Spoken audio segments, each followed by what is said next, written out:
नमस्कार, people versus politics में आप सभी का बहुत स्वागत है। मैं हूं शिवम यादव।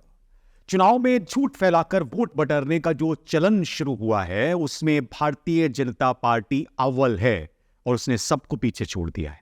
ये दावा मैं नहीं कर रहा हूं, ये दावा उन लोगों का है जो भारतीय जनता पार्टी, प्रधानमंत्री नरेंद्र मोदी या राष्ट्रीय स्वयंसेवक संघ द्वारा कही गई बातों का पोस्टमार्टम करते हैं, उसकी फैक्ट चेकिंग करते हैं। यहां मैं दो भाषणों से अपनी बात शुरू करूंगा, दो भाषणों का जिक्र करूंगा। पहला भाषण मोदी जी का है जो तेलंगाना के निजामाबाद की एक रैली में उन्होंने दिया अभी हाल ही में। उन्होंने इस दौरान तमिलनाडु सरकार पर एक गंभीर आरोप लगाया और कहा कि तमिलनाडु की सरकार मंदिरों पर कब्जा करके बैठी है। मैं कांग्रेस को सवाल पूछता हूं, साउथ के अंदर खास करके तमिलनाडु में मंदिरों पर सरकार का हक है, सरकार ने कब्जा कर लिया है। मंदिरों की संपत्ति को सरकारी मिलीभगत में हड़प किया जा रहा है। भाषण में प्रधानमंत्री ने यह भी सवाल उठाया कि क्या राज्य सरकार अल्पसंख्यकों के धार्मिक स्थलों का प्रबंधन करने के काम को अपने हाथ में ले सकती है, यानी सीधे सीधे धार्मिक ध्रुवीकरण की कोशिश। प्रधानमंत्री ने कहा कि दक्षिण में, खासकर तमिलनाडु में, मंदिरों पर सरकार का कब्जा है, सरकार वहां पर कुंडली मारकर बैठ गई है, सरकार उन्हें अपने नियंत्रण में लेकर रखे हुए है। मंदिर की संपत्तियों को साजिश के तहत जब्त किया जा रहा है, लेकिन अल्पसंख्यकों के पूजा स्थलों को छेड़खानी नहीं की जा रही, उस पर हाथ भी कोई नहीं लगाता। क्या पीएम की यह बात सही है? क्या वो सही बोल रहे थे? इसी तरह आरएसएस प्रमुख मोहन भागवत ने भी एक बार कहा था कि मंदिरों पर सरकार का कब्जा नहीं होना चाहिए। उन्होंने कहा कि सरकार के कब्जे से मंदिरों को छुड़ाया जाएगा। 2021 में विजयादशमी पर मोहन भागवत ने यह बयान दिया दक्षिण भारत के मंदिरों को लेकर। उन्होंने कहा कि दक्षिण भारतीय राज्यों के ज्यादातर मंदिर सरकारी निगरानी में है, उन्हें इससे आजाद करा देना चाहिए। भारतीय जनता पार्टी के राष्ट्रीय महासचिव हैं एच राजा, उन्होंने भी मंदिरों को सरकारी नियंत्रण से मुक्त कराने की मांग की। तमिलनाडु में भारतीय जनता पार्टी और दूसरे हिंदू संगठन जो हैं वो लंबे समय से ये मुद्दा उठाते रहे हैं और ये कहते रहे हैं कि ये काम क्यों नहीं किया जा रहा। राष्ट्रीय स्वयंसेवक संघ भी Hindu religious and charity endowment board यानी हिंदू धर्मार्थ और चैरिटी बंदोबस्त बोर्ड के खिलाफ अपना विरोध दर्ज कराता रहा है। यह वो संगठन है जो तमिलनाडु के मंदिरों के प्रबंधन की निगरानी करता है, उसकी देखभाल करता है। प्रधानमंत्री नरेंद्र मोदी ने यह भी कहा कि क्या कांग्रेस अपने सहयोगियों से कह सकती है, यानी डीएमके से कह सकती है कि ये हालात बदले जाएं? क्या अल्पसंख्यकों के धार्मिक स्थलों को लोगों के भले के लिए इस्तेमाल किया जा सकता है? अभी जो अल्पसंख्यक शब्द का इस्तेमाल किया गया, सीधे सीधे ये पोलराइजेशन का प्रयास है। लेकिन क्या जो आरएसएस या भारतीय जनता पार्टी कह रही है या कांग्रेस या उसके सहयोगियों के ऊपर आरोप लगा रही है, वो सच है या फिर झूठ बोला जा रहा है? क्या वाकई में ऐसा है कि मंदिरों का पैसा, मंदिरों की जमीन हड़पी जा रही है? इसकी पहले तह में जाने की जरूरत है। आपको आंकड़ों पर गौर करना चाहिए। बहुत ध्यान से ये आंकड़े सुनिए, क्योंकि ये झूठ भी पकड़ा गया है। चुनावी मौसम में धार्मिक ध्रुवीकरण की कोशिश का सबसे मुफीद बहाना होता है मौसम होता है। प्रधानमंत्री के आरोपों और मंदिरों को लेकर उनके दावे को समझने से पहले हम ये जान लेते हैं कि तमिलनाडु में हिंदू रिलीजियस एनवायरमेंट्स एक्ट बना क्यों, इसकी जरूरत क्यों महसूस की गई, क्या वो वजह रही जिसकी वजह से ये बनाया गया? दरअसल ये कानून जो है वो आजादी से पहले का है। तब कई हिंदुओं ने यह आरोप लगाया था कि मंदिरों की संपत्ति को प्रभावशाली लोग लूट रहे हैं और सरकार को इसमें दखल देना चाहिए। यह आरोप कई लोगों के ऊपर लगा और इस कानून के मुताबिक कोई भी सरकार मंदिरों का पैसा अपनी इच्छा अनुसार खर्च नहीं कर सकती, इसलिए यह कानून बना था।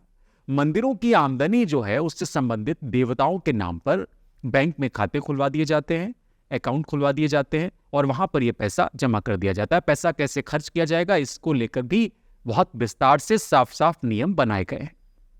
सबसे पहले पैसा मंदिर के प्रशासनिक खर्च के लिए इस्तेमाल किया जाता है, उसकी देखरेख, उसके साज सज्जा, उसमें जो भी काम होते हैं उसके लिए वो पैसा इस्तेमाल किया जाता है। इसके पास जो पैसा बच जाता है उसके बाद उसका इस्तेमाल, इसके लिए भी नियम बनाए गए हैं कैसे किया जाए। इसके लिए भी बहुत स्पष्ट नियम है। बड़े मंदिरों के दान पात्र में जमा पैसे से छोटे मंदिरों की मरम्मत और रखरखाव का काम किया जाता है। इस पैसे को गरीबों को खाना खिलाने में भी इस्तेमाल किया जाता है। कई मंदिर हैं जहां पर साल के 12 महीने 24 घंटे आपको भोजन की व्यवस्था मिलेगी। कई मंदिर अपने पैसों से शैक्षणिक संस्थान भी चलाते हैं, तमिलनाडु, आंध्र प्रदेश या केरला के। इन पैसों से आम लोगों के लिए अस्पताल भी खोले जा सकते हैं। कई मंदिर ऐसे हैं जो हॉस्पिटल संचालित करते हैं, एक या इससे ज्यादा। कानून के एक प्रावधान के मुताबिक कुष्ठ रोगियों की देखभाल और वृद्धाश्रम चलाने में भी पैसे का इस्तेमाल किया जाता है। यह भी स्पष्ट नियम है और यह लिखा हुआ है। हिंदू धर्मार्थ बंदोबस्त विभाग जिस तरह से काम करता है, उसे एक बात स्पष्ट तौर पर समझ में आती है कि मंदिरों की जमीन या श्रद्धालुओं द्वारा मंदिर को दान की गई जो रकम है, जो राशि है, उसको सरकार नहीं ले सकती। मोदी जी को यह समझना चाहिए, सच्चाई जाननी चाहिए। सच्चाई यह है कि श्रद्धालुओं का चढ़ावा जो आता है, रुपया, पैसा, दूसरी चीजें, सबकी मौजूदगी में उसको गिना जाता है और इसके बाद गिनी हुई रकम को मंदिरों के बैंक खातों में जमा करा दिया जाता है। आजकल तो बैंक अधिकारी खुद मंदिर पहुंच जाते हैं क्योंकि पैसा इतना होता है, और वहां से पैसा लेकर सीधे बैंक के खातों में जमा कर देते हैं। सरकार भले ही आम नागरिकों की जमीन का अधिग्रहण कर ले, लेकिन वो मंदिरों की जमीन नहीं ले सकती। अगर सरकार मंदिर की जमीन का इस्तेमाल भी करती है किसी जन कल्याण कार्य के लिए, कोई हॉस्पिटल बनाना है या कोई और काम है, तो इसके लिए उसे मंदिर ट्रस्ट और सदस्यों की मंजूरी लेनी पड़ती है। इसके लिए भी नियम तय है कि सरकार मंदिर की जमीन की कीमत जो बाजार का भाव है उससे 2.5 गुना ज्यादा देगी। यह भी स्पष्ट नियम है। मंदिरों की जमीन जायदाद किराए या लीज पर लेने के लिए तमाम और भी नियम बनाए गए हैं। अगर कोई ऐसा करता है उसके लिए, खासकर राज्य सरकार के लिए, राज्य सरकार हिंदू बंदोबस्ती विभाग का खर्च चलाने के लिए जनता के टैक्स के पैसे का इस्तेमाल नहीं कर सकती। इसलिए मंदिर ट्रस्ट खुद ही अपनी सालाना आमदनी पर 7 से 14% के हिसाब से सरकार को टैक्स देता है। यानी इसमें भी ट्रांसपेरेंसी बरती जाती है। और हिंदू मंदिर बंदोबस्ती एक्ट 1959 के तहत किसी भी मंदिर का बैंक में कोई फिक्स डिपॉजिट नहीं होता था, लेकिन आज राज्य के मंदिरों के हजारों करोड़ रुपए बैंकों में फिक्स डिपॉजिट है। यह मुमकिन हुआ है सिर्फ सरकार की देखरेख में। काम करने की वजह से ही सरकार इस तरह से कर पाई। अब एक और सवाल यह है कि हिंदू धर्मार्थ बंदोबस्ती विभाग संचालित कैसे किया जाता है, इसका ऑपरेशन कैसे होता है। यहां एक पेंच है। कई मंदिरों में पिछले 1 दशक से ट्रस्टी नियुक्त नहीं किए गए। यह सवाल है क्यों नहीं हुए। कुछ मंदिरों में अगर नियुक्त भी किए गए तो उनमें सिर्फ एक ही ट्रस्टी है, जिन्हें ठक्कर कहा जाता है। अगर मंदिर में पूरी संख्या के साथ ट्रस्टी बोर्ड बना दिया जाए तो इतने सारे जो गलत आरोप लगाए जा रहे हैं, मोदी जी, आरएसएस लगा रही है, तो वो भी आरोप लगने बंद हो जाएंगे। सरकार को यह फौरन कर देना चाहिए, ऐसी कई जानकार मांग करते हैं। लेकिन जो आप प्रधानमंत्री नरेंद्र मोदी कह रहे हैं, वो कह रहे हैं कि तमिलनाडु सरकार इस तरह से काम कर रही है कि उनकी संपत्ति मंदिरों की हड़प रही है, हिंदू मंदिरों को नियंत्रण कर रही है। लेकिन ये सच नहीं है, क्योंकि दूसरे धर्म के पूजा स्थलों को छोड़ देती है। ये आरोप गलत है। इसलिए गलत है क्योंकि मुस्लिम पूजा स्थलों की देखभाल के लिए वक्फ बोर्ड पूरे देश में लंबे समय से काम कर रहा है, वो चाहे किसी भी राज्य में हो। तो ऐसा भी गलत है कहना कि एक सरकार एक ही धर्म के मंदिरों को यूज करती है। इस स्तर पर तमिलनाडु में हिंदू धर्मार्थ बंदोबस्ती विभाग बनाया गया है जो मंदिरों की देखभाल करता है, और इसी तरह से व्यवस्था आंध्र प्रदेश में है, केरल में है, कर्नाटक में है, यानी सभी राज्यों में, क्योंकि वहां पर मंदिर जाता है। देवभूमि की अगर बात करें उत्तराखंड की, तो यहां पर भी 4 धाम देवस्थानम बोर्ड एक्ट पास किया गया था, और इसके जरिए कुछ मंदिरों के प्रबंधन की जिम्मेदारी, उसकी व्यवस्था की गई थी। हालांकि इस एक्ट को पुजारियों के विरोध का सामना करना पड़ा, और उसके बाद 2021 में विरोध की वजह से इसको वापस ले लिया गया था, देवस्थानम बोर्ड को। इससे पहले अगर आप 1960 में देखें तो 1960 में हिंदू धार्मिक दान आयोग बनाया गया था, और इसके चेयरमैन थे सीपी रामास्वामी। आयोग ने अपनी रिपोर्ट में इस बात को लिखा था, रेखांकित किया था कि जो मंदिर हैं देश में, उनकी अगर आप बेहतर देखभाल करना चाहते हैं, कराना चाहते हैं, तो सरकार की निगरानी जरूरी है। तो सरकार को, जो मौजूदा सरकार आरोप लगा रही है, प्रधानमंत्री आरोप लगा रहे हैं, उसको भी देखना चाहिए। आज की तारीख में हिंदू धार्मिक बंदोबस्ती विभाग के तहत 38,635 हिंदू धार्मिक स्थान आते हैं। इसमें 36,595 हिंदू मंदिर हैं और 17 जैन मंदिर हैं, जिसको यह बोर्ड नियंत्रित करता है, इसके द्वारा नियंत्रित किया जाता है। हालांकि तमिलनाडु में अब भी हजारों ऐसे मंदिर हैं जो हिंदू धार्मिक बंदोबस्ती विभाग की निगरानी से अछूते हैं या बाहर हैं।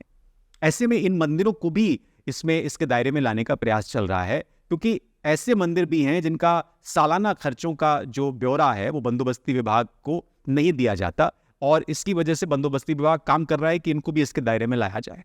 प्रधानमंत्री नरेंद्र मोदी ने अपने भाषण में ये कह तो दिया कि तमिलनाडु सरकार के नियंत्रण की वजह से मंदिरों की हालत यहां खराब है, लेकिन तमिलनाडु के हिंदू धर्मार्थ बंदोबस्ती बोर्ड की अगर हम बात करें, इस विभाग के मंत्री शेखर बाबू की अगर बात करें, तो वो कहते हैं कि ये आरोप सरासर बेबुनियाद हैं, सिर्फ चुनावी फायदे के लिए लगाए गए हैं। वो ये कहते हैं कि बीजेपी शासित कई राज्यों में हिंदू मंदिर सरकार के नियंत्रण में हैं। उन्होंने ये भी कहा कि हमारी सरकार ने न तो किसी मंदिर के अधिकार क्षेत्र में अतिक्रमण किया है, यानी तमिलनाडु सरकार ने, और न ही वो इनके खजाने का इस्तेमाल करते हैं, यानी सरकार इनके खजाने का इस्तेमाल करती है। राज्य में सभी मंदिरों का प्रबंधन बंदोबस्ती विभाग के जरिए किया जाता है और ये कोशिश की जाती है कि संचालन सुचारू रूप से हो। लेकिन सवाल यह है कि आखिर 9 साल से राज कर रहे प्रधानमंत्री नरेंद्र मोदी को अचानक तमिलनाडु के मंदिरों की याद क्यों आई, कैसे आई? क्या इसका एक कारण यह भी है कि भारतीय जनता पार्टी दक्षिण में अपनी जमीन खो रही है और इसकी वजह से धार्मिक ध्रुवीकरण की कोशिश की जा रही है, क्योंकि उसे यह लग रहा है कि यहां पर पार्टी की जमीन खिसक के, इससे अच्छा यह है कि वहां पर कुछ माहौल बना लिया जाए इसके जरिए। फिलहाल इस कार्यक्रम में इतना ही, मुझे इजाजत दीजिए और आप देखते रहिए the blood media. Like, share और सब्सक्राइब करिए। कार्यक्रम आपको कैसा लगा ये जरूर बताइए।